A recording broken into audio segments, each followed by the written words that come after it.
Hello everyone, and welcome to another video presentation courtesy of the University of North Texas Physics Department with the assistance of the Physics Demo Room.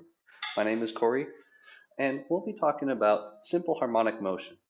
In today's case with simple harmonic motion, we're going to be using what's called a reference circle. So to display this, a reference circle is going to be used with this object here.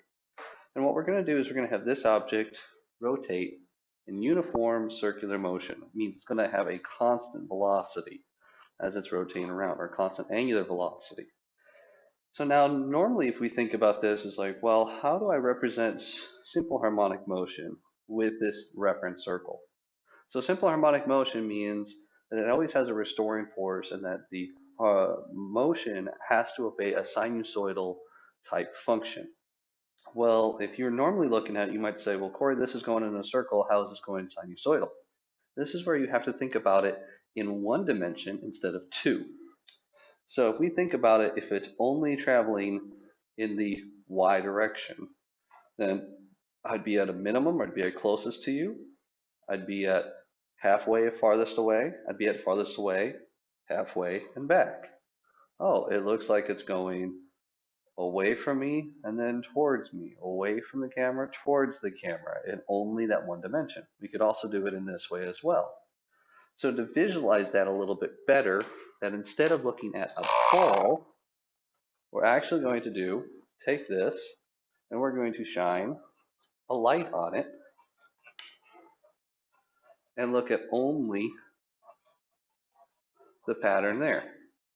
So now if after looking at this pattern you only see the block, or the ball I should say, that little circular dot on the blackboard. Let me get away a little bit, maybe that'll make the picture clearer. There we go. You can see it's just going left and right. You can't really tell too much of a second dimension. So if you were to actually plot this with respect to time, you would then see, as this was going, you would then see, oh, we're here, then we're going back, and we're going to the other direction, just like you would with a sinusoidal graph. So this reference circle is actually used as part of the demonstration for simple harmonic motion, but it's also used to help visualize what are the actual functions that go with not only its position, but it's also velocity and time, and relating it to this factor omega, which is how we determine the angular frequency, which can be used also for not only the reference circle, but also for a simple pendulum and or a simple spring. Well, thank you for watching this video presentation, and have a wonderful day.